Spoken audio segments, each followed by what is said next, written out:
합니다. 축복합니다. 사랑합니다. 축복합니다. 오늘이 9월 첫 주일입니다. 절기상 가을이 시작된 지가 한참 되긴 했지만 지난주까지 더웠죠. 갑자기 가을이 됐습니다. 이번 주 말에 가면 절기상 백로라는 절기라고 합니다. 백로가 무슨 뜻인지 아십니까? 어떤 절기인지? 어디서 누가 얘기해? 이슬을 맺히는 절기. 일교차가 심해져서 이슬이 맺히는 절기입니다. 다른 말로 바꾸면 환절기인 거죠. 우리 성도님들 중에 환절기만 되면 몸이 편찮으신 분들이 계십니다. 환절기에 제일 많이 아프시죠. 모쪼록 이번 환절기에는 주님의 은혜로 강건해서 잘 환절기를 견디시고 보내시기를 주님의 이름으로 기도드립니다. 지난주에 안식년이라는 주제로 말씀을 나눴습니다. 안식년은 안식일의 확장으로 6년간 일을 하고 7년째 쉬는 날이었습니다. 이 안식년의 의미는 우리의 먹고 사는 모든 것들이 다 하나님께 달려있음을 고백하고 신뢰하는 절기입니다. 뿐만 아니라 하나님께만 그걸 고백하고 신뢰하는 것이 아니라 하나님이 우리에게 주신 이웃과의 관계 속에서 나의 손해를 보면서까지도 이웃들을 사랑하고 섬기는 절기, 이게 안식년의 절기였습니다. 그래서 땅의 소출을 가난한 사람을 포함해서 누구나 다 누릴 수 있게 허락했고, 그리고 채무를 변제해 주기도 하고 노예를 자유케 하기도 했습니다. 오늘은 그 7년에 한 번씩 오는 안식년이 7번이 지난 뒤에, 49년이 지난 뒤에 50년째 되는 해를 희년이라고 합니다. 희년. 오늘 우리가 읽었던 말씀에 나오죠. 이 희년에 대해서 좀 생각해 보려고 합니다. 그러니까 희년은 절기이긴 한데 1년에 한 번씩 돌아오는 절기가 아니라 50년에 한 번씩 돌아오는 절기입니다. 이 희년을 성경에 보면 자유를 주는 해, 자유의 해, 누가복음 4장에 가보면 은혜의 해라고 부르기도 합니다. 이게 절기이긴 한데 사실은 다른 절기하고는 좀 다르게 희년에는 굉장히 많은 주제가 담겨져 있습니다. 그래서 희년에 대한 이야기를 하려면 거의 한 학기 수업을 할 정도의 분량입니다. 오늘 좀 전에 장로님들하고 회의를 통해서 한 가지 의결한 게 있는데, 그 희년에 관해서 가르치는 희년 아카데미가 있습니다. 그게 지방에서도 하고 서울에서도 하는데, 올해 서울에서 하는데 장소를 저희 교회를 좀 사용할 수 있는지 물어와서 장로님들하고 말씀을 나누고 사용할 수 있도록. 근데 이게 희년 아카데미가 화요일 날 있습니다. 화요일 날 2시부터 저녁 9시까지. 그러니까 7시간, 6시간 강의죠. 2시간씩 강의 3개씩 해서 5주간 합니다. 5주간. 이거 완전히 한 학기, 대학에서 한 학기 강의 수준인데, 여러분이 다음 주에 제가 광고는 하겠지만 시간이 되고 체력이 되면 오셔서 들으면 좋은데, 이게 수업료도 없고요. 다 무료입니다. 강의하시는 분도 무료고 오시는 분도 다 무료로 하는데, 마침 제가 또 오늘 희년 설교를 하는데, 또 희년에는 주제도 아카데미를 저희가 열게 되었는데, 저희가 여는 건 아니죠. 저희는 장소만 제공을 해주는 건데, 그만큼 희년에 관한 이야기는 할 게 많다는 얘기입니다. 오늘 우리가 읽었던 본문은 8절에서 17절이지만 사실은 25장 55절까지 끝까지 다 희년에 대한 이야기입니다. 너무 많기 때문에 제가 오늘 이 설교에는 그 많은 걸 다 담을 수는 없고, 그 중에 오늘 읽었던 본문과 오늘 레위기 25장에 있는 중요한 몇 가지 사항만 좀 살펴보면서 희년에 대한 말씀을 우리가 한번 마음에 새겨보도록 하겠습니다. 자, 먼저 10절 말씀을 같이 한번 읽어보겠습니다. 아까 읽었던 말씀이지만 본문 25장 10절을 같이 한번 읽겠습니다. 시작. 너희는 50년째 해를 거룩하게 하여 그 땅에 있는 모든 주민을 위하여 자유를 공포하라.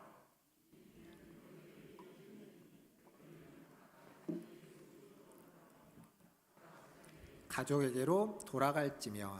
자, 여기 보면 희년은 어떤 특징이 있냐면 돌아가는 해다라는 특징이 있습니다. 돌아간다. 어디로 돌아가냐면 자기의 소유지로, 그리고 자기 가족에게로. 자기의 소유지라는 말은 내가 이전에 가지고 있던 땅을 의미하기도 합니다. 그러나 근본적으로는 뭘 얘기하냐면 출애굽을 해서 가나안 땅에 들어갔을 때 그 하나님으로부터 분배받은 땅, 그러니까 나의 조상이 하나님으로부터 분배받은 그 땅이 계속 물려지고 이어진 그 땅을 의미합니다. 근데 그 땅으로 돌아가라. 다른 말 하면 지금 그 땅을 떠나 있다라는 거죠. 자기 땅을 떠나야만 했던 사람들, 자기 땅에서 살지 못하고 물려받은 땅에서 살지 못하고 그 땅을 떠나야만 했던 사람들, 타지에서 혹은 타국에서 나그네처럼 살고 있는 그들에게 이제 희년에는 자유롭게 그곳에서 돌아와서 다시 자기의 소유지로 물려받은 그 땅으로 오라라는 얘기입니다. 가족을 떠나서 살았던 사람들, 여러 가지 이유가 있겠죠. 심지어는 그 중에는 빚으로 인해서 종으로서 팔려간 사람들도 있을 겁니다. 근데 그들에게도 이제는 50년이 되면 이제는 자유롭게 그 노예로부터, 종으로부터 돌아와서 가족에게로, 자기의 고향으로 돌아가라라는 말씀입니다. 이 희년의 소식은 어쩌면 지금 우리가 살고 있는 불공평한 세상 속에서 희소식이 아닐 수 없습니다. 모든 것들을 다시 원래대로 돌이키는, 모든 것들을 다시 원점으로 리셋하는 그러한 말씀이기 때문에 그렇습니다. 하나님은 해와 비를 선인과 악인에게 공평하게 내려주신다고 말씀하고 있습니다. 하지만 생각해 보면 이게 그렇게 공평하지 않습니다. 여유로운 사람에게는 햇빛이 일광욕을 잴 수 있는 빛이 되고 오는 비를 보면서 차 한 잔 마실 수 있는 여유를 갖는 시간이 되겠지만, 밖에 나가서 뙤약볕에서 일을 해야 되는 노동자들에게는 뜨거운 햇빛은, 그리고 폭우로 쏟아지는 비는 자신의 하는 일 앞에서 한숨 짓게 만드는 답답한 상황일 수밖에 없습니다. 그러니까 내가 지금 처한 상황이 어디냐에 따라서 하나님이 똑같이 내려주는 것도 전혀 다르게 내게 다가올 수밖에 없다라는 겁니다. 우리가 살고 있는 대한민국에는 헌법이라는 게 있습니다. 헌법에 보면 모든 국민은 평등하다라고 기록되어져 있지만 우리가 살아가는 우리나라에서의 삶이 그렇게 평등하지 않다는 걸 우리는 너무 잘 압니다. 부와 권력은 대물림되고 있고 그걸로 인해서 상대적인 박탈감을 가지고 살아가고 있는 우리들, 그러한 우리들에게 이 잃어버린 기업을 다시 찾아주고 잃어버린 가족을 다시 만나게 해주고 흩어진 가족과 다시 고향에서 살 수 있는 그러한 기회를 다시 허락한다는 건 복음이고 굉장히 좋은 소식이 아닐 수 없습니다. 꿈만 같은 일입니다. 근데 이 꿈만 같은 일을 꾸고 그리고 그것이 실현되려면 돌아가야만 하는 타지에서 나의 유업을 팔아버리고 혹은 종으로서 빚을 갚지 못해서 종으로서 어딘가에 있었던 내가 이제 다시 돌아가야만 하는 나만의 마음과 헌신과 결단으로 이루어질 수 없는 일입니다. 무슨 얘기냐면 내가 지금 종입니다. 돌아가라고 자유롭게 자유하라고 말씀을 하는데 내가 돌아가고 싶다고 돌아갈 수 있나요? 주인이 자유를 줘야 됩니다. 돌려보내줘야 돌아갈 수 있습니다. 반면 돌아간 땅에서 내가 고향으로 돌아왔는데 내가 이전에 부모로부터 물려받은 기업으로 물려받은 땅이 있는데 지금은 아마 그 땅이 누군가의 소유일 겁니다. 그걸 가지고 있는 그 사람이 그 땅을 나에게 돌려주지 않으면, 다시 되돌리지 않으면 돌아가긴 했지만 기거할 데가 없는 난감한 아무것도 땅이 없는 사람이 될 수밖에 없습니다. 그 부동산에 경매라는 제도가 있죠. 경매를 해서 물건을 부여받으면 그 경매 물건 안에 살고 있는 사람들이 있습니다. 그 사람들을 내보내는 절차를 명도라고 합니다. 명도. 근데 이 세입자의 경우에는 이게 이제 우선순위에서 경매로 넘어가도 자기가 낸 보증금을 100% 변제받는 사람도 있지만 그러지 못하는 경우도 있습니다. 일부분만 변제를 받는 경우도 있고 심지어는 한 푼도 챙기지 못하는, 우선순위에서 밀려서 한 푼도 챙기지 못하는 사람도 있습니다. 그러면 이게 이제 문제가 되는 겁니다. 경매에서 물건을 받았는데 물건을 경매로 산 사람은 이 사람을 내보내야 되는데 자기가 산 그 금액이 이 사람에게 권리가 있어서 다 주고 자연스럽게 나가면 좋겠지만 일부분만 혹은 전혀 이 사람에게 돌아가는 게 없다면 세입자가 나가려고 할까요? 나갈 수가 없죠. 그러니까 이제 협상은 하되 협상이 잘 안 됩니다. 큰 다툼이 될 수밖에 없습니다. 그럼 강제로 명도를 진행하기도 하죠. 근데 그러한 생각을 오늘 우리가 읽었던 말씀으로 놓고 보면 기업으로 물려받은 땅으로 돌아왔는데 지금 그 땅을 소유하고 있는 사람이 그 땅을 나에게 다시 돌려주면 아무 문제가 없지만 돌려주지 않으면 난감해지는 겁니다. 그러니까 이 희년을 지킨다는 것, 희년을 구현한다는 건 나 한 사람의 의지만으로, 한 사람의 순종만으로 되는 일이 아닙니다. 내가 아무리 의지를 갖고 순종하려고 해도 나를 보내주는 사람이 있어야 되고 또 내게 되돌려주는, 그 땅을 되돌려주는 사람이 있지 않으면 희년의 말씀은 이루어질 수 없는 이야기입니다.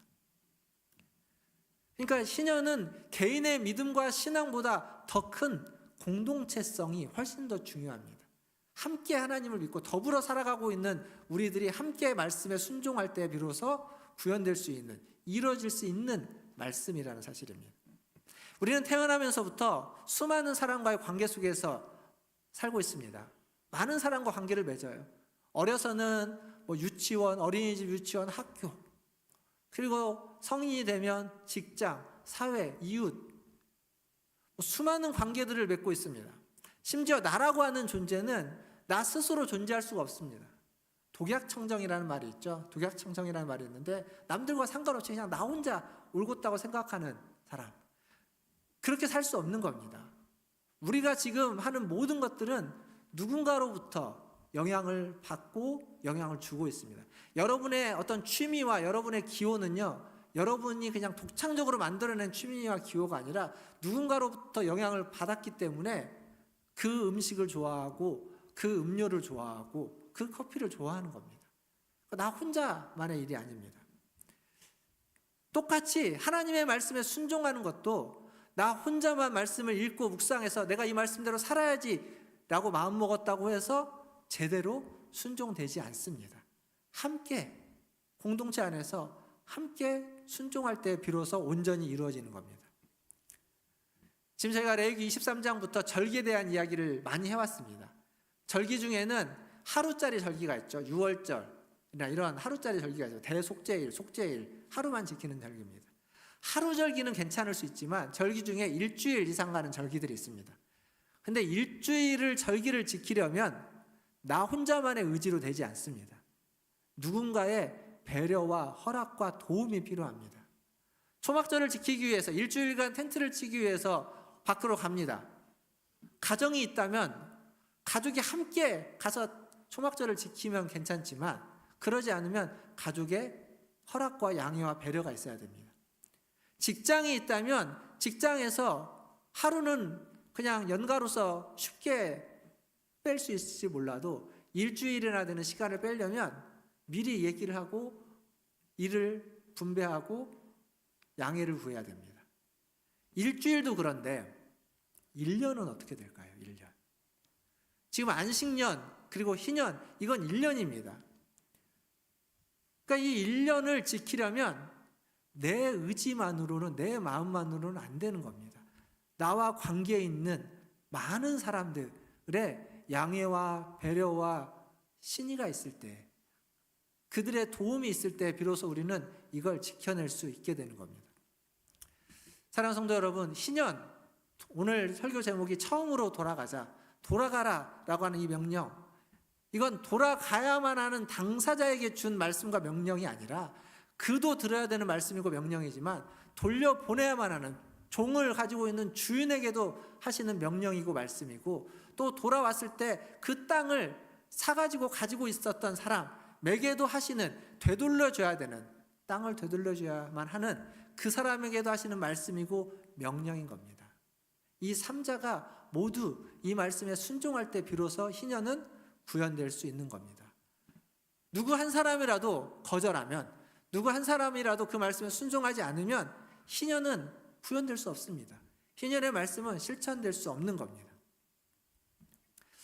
어제 그 여의도에서 서희초 초등학교 선생님의 죽음을 추모하는 집회가 있었습니다. 20만 명, 30만 명 이렇게 선생님들과 사람들이 모였다고 합니다. 그리고 내일은 이제 공교육 멈춤의 날이라고 해서 또 선생님들이 또 이어서 또 집회를 한다고 합니다. 이걸 찾다 보니까 기사에 목동에 있는 초등학교 한 선생님이 또 군산에 있는 또 초등학교 선생님이 또 자살한 사건이 또 있었습니다. 이 문제를 누가 해결할 수 있을까요? 이거 어떻게 해결해야 될까요? 어떻게 교육이 정상화가 될까요? 이건 어떤 뛰어난 한 사람의 능력으로 되는 일이 아닙니다. 선생님과 학생들, 그리고 학교의 관리자들, 교육청, 그리고 학부모들 모두가 함께 마음을 모으고 머리를 맞대야 됩니다. 근데 서로 입장이 다르고 위치가 다르기 때문에 아마 서로 의견이 다를 겁니다. 혹은 그 의견차가 굉장히 불편할 수도 있습니다. 근데 그 불편함을 감수하면서라도 더 나은 가치를 위해서, 더 나은 방향을 위해서 같이 힘쓰고 붙들고 씨름해야만 하는 문제들입니다. 그래야만 이 문제를 풀기 위해서 조금이라도 우리가 나아갈 수 있습니다. 물론 가더라도 조금 나아갔지만 좀 가다 보면 걸려 넘어질 수 있습니다. 생각대로 잘 안 되는 겁니다. 입장이 다르기 때문에, 상황이 다르기 때문에, 처한 위치가 다르면 생각이 다를 수밖에 없습니다. 보는 관점도 달라져요. 그러면 가다 보면 분명히 좌초될 수 있습니다. 근데 좌초되더라도, 넘어지더라도 서로를 믿어야 됩니다. 누군가 다시 이것을 일으켜주고, 누군가 다시 이 문제를 풀어줄 것이고, 그게 선생님일 수도, 학부모일 수도, 학교의 관리자나 교육청이나 학생들일 수도 있다라는 그런 믿음이 있어야만, 신뢰가 있어야만 이 문제는 풀어갈 수 있습니다. 서로를 믿지 않고 신뢰하지 않으면 이 문제는 풀기 어려운, 안 풀려갈 겁니다. 더 미궁으로 빠질 뿐일 겁니다. 서로에 대한 믿음. 성경에 보면 그래서 서로 함께라는 표현이 굉장히 많이 나옵니다. 특별히 신약의 바울 서신에 보면 굉장히 많이 나옵니다. 바울이 쓴 로마서 12장 10절에 보면 이렇게 얘기하고 있습니다. 서로를 다정하게 대하고 서로 먼저 존경하라고. 여기 있죠. 서로 우애하고 존경하기를 서로 먼저 하라고. 그리고 12장 16절에 보면 서로 한 마음이 되라고 이야기합니다. 서로 마음을 같이하여 한 마음이 되라 이야기합니다. 그리고 15장 7절에 가보면 서로를 용납하라, 서로를 받으라, 서로를 받아주라 라고 이야기합니다. 뿐만 아니라 갈라디아서 6장 2절에 가보면 너희가 서로의 짐을 지라고 이야기합니다. 서로 다른 사람의 짐을 져주는 겁니다. 그리고 데살로니가전서 5장에도 가보면 서로 격려하고 피차 권면하고 서로 격려하고 서로 덕을 세우라 라고 이야기합니다. 이게 제가 이제 몇 구절만 여러분들에게 얘기했지만 성경에 많이 나오는 이야기입니다. 서로 함께 하지 않으면 안 되기 때문에 그렇습니다. 그냥 누구 한 사람의 노력만으로 되는 일이 아닙니다. 서로 존중하고 존경하고 다정하게 대하고 먼저 높여주고 받아들여지고 그리고 서로 먼저 격려하고 남의 짐을 져주는 것. 우리에게 필요한 일입니다. 이게 희년의 정신입니다. 땅을 돌려주고 하는 이 모든 것들, 그 겉으로 드러나는 손해를 감수하는 것도 필요하겠지만 그것이 말해주고자 하는 기본 정신은 우리는 함께 살아가는 존재라는 겁니다. 우리는 함께 공동체를 이루고 살아가는 존재들이라는 겁니다. 우리는 함께 신앙생활을 하고 있는 하나님의 자녀들이라는 겁니다. 이 공동체성이 없으면 안 된다는 겁니다. 서로를 위하고 서로를 존중하고 서로를 높여주고 세워주는 신년의 말씀을 실천하고 구현하기 위해서는 반드시 이것을 실천하고 구현해야 됩니다.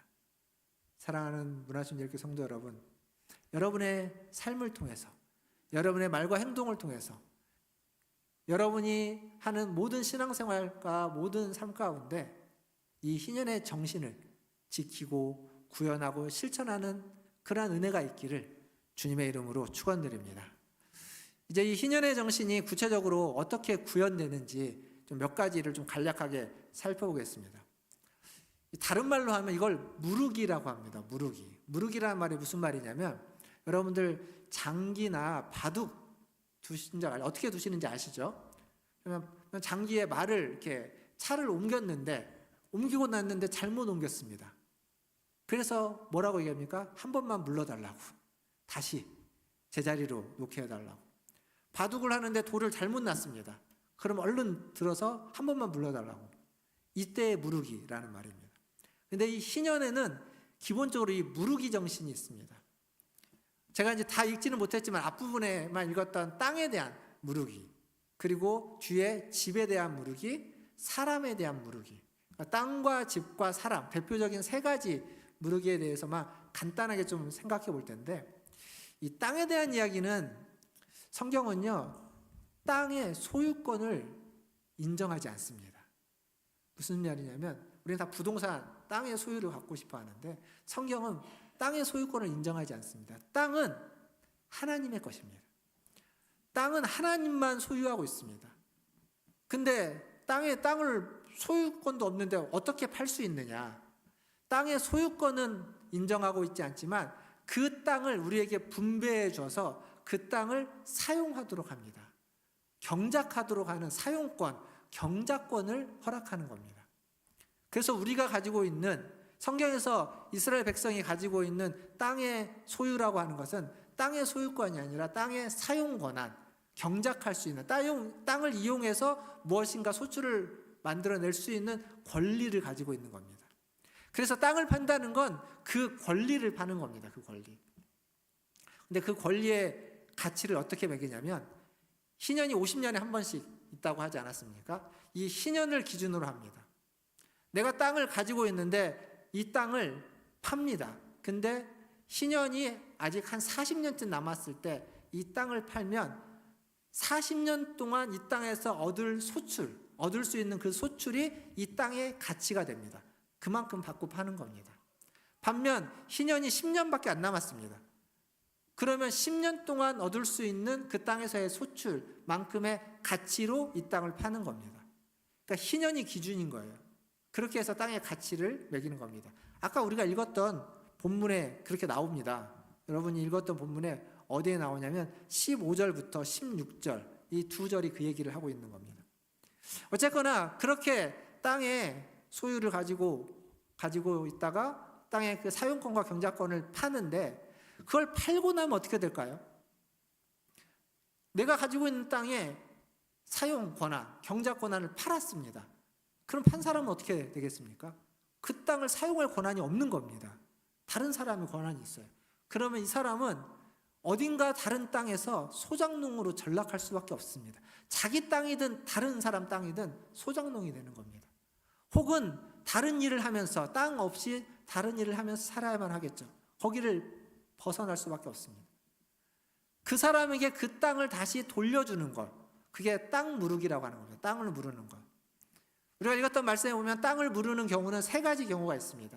여러분이 잘 아는 것처럼 전에 이제 룻기에서 많이 말씀을 했는데 이 고엘이라는 제도, 가까운 친족이 그 땅을 되사서 다시 원래의 주인에게 돌려주는 겁니다. 그게 첫 번째 경우입니다. 두 번째 경우는 자기가 재산을 모아가지고 돈을 모아서 다시 되사는 경우, 두 번째 경우입니다. 근데 이게 가까운 친족도 없고 그렇게 해줄 만한 사람도 없고 자기도 능력이 없으면 방법은 하나님의 도우심을 구하는 것밖에 없습니다. 그게 희년입니다. 시간이 지나면, 하나님이 50년이 지나면, 혹은 어떤 경우에는 30년이, 어떤 경우에는 10년이 지나면 하나님이 다시 원상태로 물러주는 거죠. 이게 땅을 다시 되돌려받는 땅 무르기의 세 가지 방법입니다. 반면 집에 대해서는 조금 다릅니다. 어떻게 다르냐면 집은 성 안에 있는 집과 성 밖에 있는, 들판에 있는 집에 따라서 다릅니다. 들판에 있는 집은 농사와 직결되어 있기 때문에 땅과 똑같이 취급을 합니다. 하지만 성 안에 있는 집은 다릅니다. 성 안에 있는 집은 그 집을 팔았을 경우에 팔고 난 1년 안에는 다시 되살 수 있지만, 그러니까 누군가 친족이 되사서 돌려주거나 자기가 돈을 모아서 되살 수 있지만 1년이 지난 뒤에는 되살 수 없습니다. 산 사람의 소유가 영원히 소유가 된다. 그렇게 성경은 이야기합니다. 그건 땅과 좀 다르게 집에는 그 사람의 어떤 수고와 노력이 덧붙여져 있기에, 우리식으로 표현하면 사유재산을 인정하는 겁니다. 일정 부분에. 뿐만 아니라 이제 사람에 대한 이야기는 또 차원이 다르죠. 사람에 대한 이야기는 가난해서 빚이 많아서 어쩔 수 없이 자기 노예로 종으로 팔려오는 사람, 팔려갈 때 그 사람이 동족 같은 이스라엘 사람이면 그를 종처럼 대하지 말라고 합니다. 그가 종으로 대하지 말고 그를 너희 집에 거주하는 동거인으로 혹은 품꾼으로 대하라, 그렇게 이야기합니다. 그리고 그가 거주인 동거인이고 품꾼이지만 또 신년이 되면 그를 다시 돌려보내줘야 된다. 그리고 마찬가지로 어떤 가까운 친족이 그에 합당한 대가를 지불하면 그를 다시 돌려보내줄 수 있는 겁니다. 사실 이 종을 노예를 해방하는 건요, 안식년에서 이미 얘기했습니다. 그러니까 신년은 딱 정해진 날짜가, 정해진 날이 있는 거예요. 근데 내가 노예로 전락하고 6년을 열심히 일하면 7년째 되는 날에 자유케 하라, 이게 안식년에서 했던 얘기입니다. 근데 그게 잘 안 이루어진 거죠. 그러니까 그것보다 더 엄격하게, 더 강하게 지금 이 사람을 해방시켜 줄 것을 요구하고 있습니다. 물론 반면 이방인 같은 경우는 좀 예외를 둡니다. 이방인이 종으로 팔렸을 때는 그를 계속 소유할 수 있는 또 그러한 이야기도 말씀에 나옵니다. 어쨌거나 여기서 중요한 건 뭐냐면 땅과 집, 사람을 무르는 건 신년의 이야기입니다. 그러나 50년에 한 번씩 돌아오는 신년이 이루기 전에, 임하기 전에도 그들을 물을 수 있습니다. 가까운 친족, 고엘이 대신 사서 그들을 자유롭게 할 수 있습니다. 그러니까 신년은 50년에 한 번씩이지만 신년의 정신은, 우리가 신년의 정신을 지키고 신년의 정신대로 살아가고자 한다면 그것은 언제든지 지키고 언제든지 그렇게 살아갈 수 있다라는 겁니다. 문제는 우리가 그렇게 살아가지 않기 때문이죠.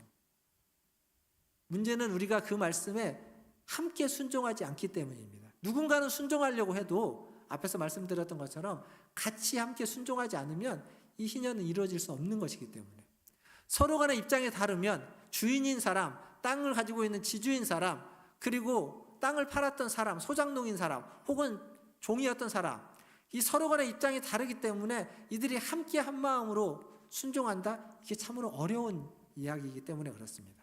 하지만 무르기라는 제도를 통해서 신년의 정신을 우리는 실천하려고 애써야만 합니다.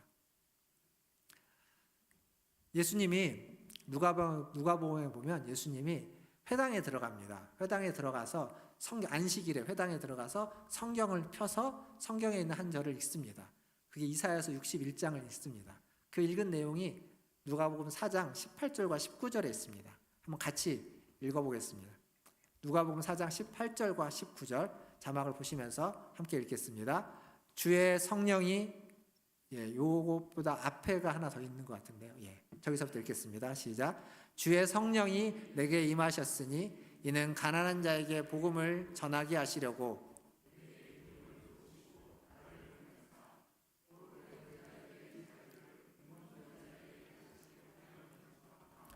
눌린 자를 자유롭게 하고 주의 은혜를 전파하게 하려 하심이라 하였더라. 은혜해, 신년에 대한 말씀입니다. 이사야서 61장에 있는 말씀을 예수님이 펴서 읽었습니다. 사실 앞에서 제가 말씀드렸던 신년에 대한 이야기, 구약에서의 신년에 대한 이야기는 종교적인 면보다는 좀 공동체적인, 사회적이고 경제적인 측면이 좀 더 강조되는 느낌이 있습니다. 근데 이 신약에서 예수님이 구약에 있는 말씀을 읽기는 했는데, 근데 예수님이요, 이사야서 말씀을 그대로 읽지 않았습니다. 이사야서서 없는 구절을 하나 넣었습니다. 그게 뭐냐면 18절 뒷부분에 눈먼 자에게 다시 보게 함을, 이게 이사야서는 없습니다. 61장에는 눈먼 자가 다시 본다는 것, 이건요 사람이 할 수 있는 일이 아니죠. 기적입니다. 하나님의 기적, 하나님의 능력으로 나타나는 일인 겁니다. 즉 이 희년의 말씀을 읽으면서 이 희년은 인간의 힘만으로 되는 일이 아니라 하나님의 주권적인 개입이 있어야 된다라는 얘기를 이 표현을 통해서 하는 겁니다. 물론 앞에 시작부터 그랬습니다. 주의 성령이 너희에게 내게 임하셨으니, 성령이 임해야만 하는 일입니다. 성령이 임해야만 이루어질 수 있는 일입니다. 하나님의 주권과 성령의 임하심이 있을 때 비로소 희년은 이루어질 수 있고 희년은 구현될 수 있다라는 겁니다. 그럴 수밖에 없는 게 아까 제가 말씀드렸던 세 사람의 입장이 다 다릅니다. 입장이 다른 두 사람도 그 입장을 맞춰가지고 한 마음이 되는 것이 그렇게 어려운데, 사람은 입장차가 생기면 마음이 모아지는 게 정말 어렵습니다.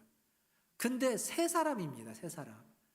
이들이 한 마음으로 한 말씀에 순종한다, 자기의 손해를 보면서 순종한다, 이건 정말 사람의 힘으로 될 수 있는 일이 아닙니다.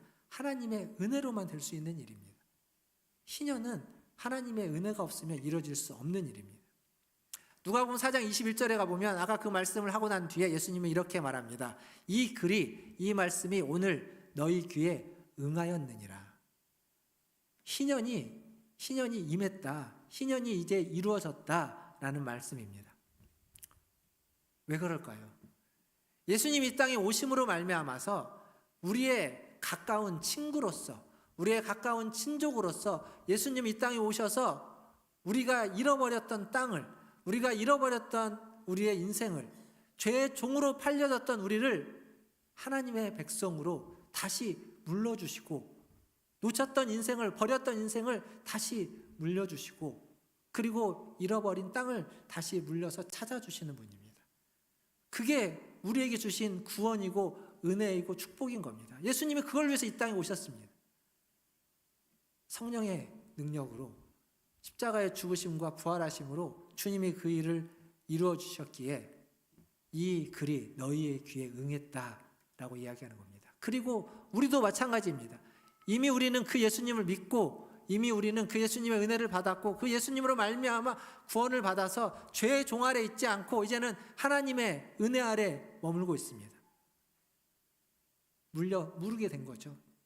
뿐만 아니라 우리가 잃어버렸던, 우리가 놓쳤던 수많은 것들, 그 중에 하나님으로부터 받은 은혜와 사명을 우리는 다시 받았고, 그 은혜와 사명을 가지고 살아가고 있는 겁니다. 잃어버렸던, 잊어진 것을 다시 회복하고 다시 받았습니다. 사랑하는 성도 여러분, 안식년도 희년도 믿음 없이는 이룰 수 없는 절기다라고 말씀드렸습니다. 우리의 친구이자 가까운 친족인, 그렇게 오신 예수 그리스도, 그분을 온전히 믿을 때 우리는 희년을 경험할 수 있습니다. 뿐만 아니라 우리의 믿음은 거기에만 머물러서는 안 됩니다. 우리의 믿음은 서로를 신뢰하고, 공동체 안에서 우리의 이웃을 믿고 신뢰하고 사랑하고 존중하고 세워줄 수 있는 그러한 믿음까지 가야 됩니다. 나와 다른 사람, 나와 생각이 다르고 가치가 다른 사람, 나랑 다르게 반응하는 사람, 그래서 부딪힐 수도 있고 그래서 멀리 할 수도 있지만, 그럼에도 불구하고 끊임없이 그를 인정해주고 존중해주고 배려해주고 이해해주려고 하는 노력, 이것들이 희년의 정신을 실천해가는 우리의 실제적인 노력이 되는 겁니다. 개인적인 믿음만으로는 안 됩니다. 서로를 향한, 하나님을 향한 믿음, 그리고 이웃을 향한, 나 아닌 다른 사람, 함께하고 있는 공동체 지체들을 향한 신뢰와 믿음과 사랑, 이것이 함께 어우러질 때 비로소 우리는 희년의 정신을 구현하고 희년의 말씀에 순종하고 그것을 실천하게 되는 줄 믿습니다. 우리 문화전제일교회 공동체 안에서, 여러분의 삶 안에서 이러한 희년의 정신이 실현되어지고 구현되어지고 실천되어지기를 주님의 이름으로 축원드립니다. 기도하겠습니다. 여러 가지 이야기들을 많이 말씀드렸습니다만, 우리가 무엇보다도 기억해야 되는 건 이 모든 것들은 믿음이 없이는 되어지지 않는 일입니다.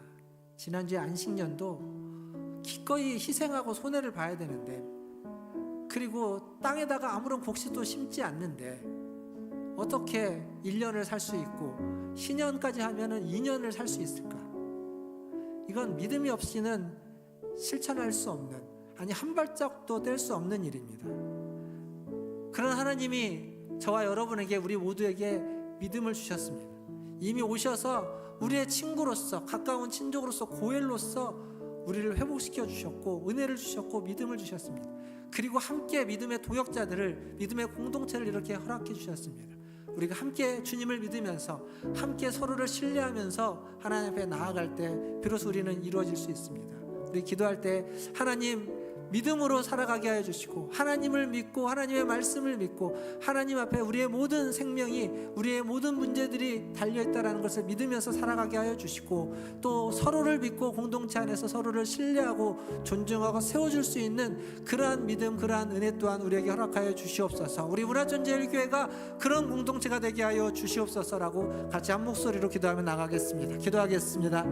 하나님 아버지 감사합니다.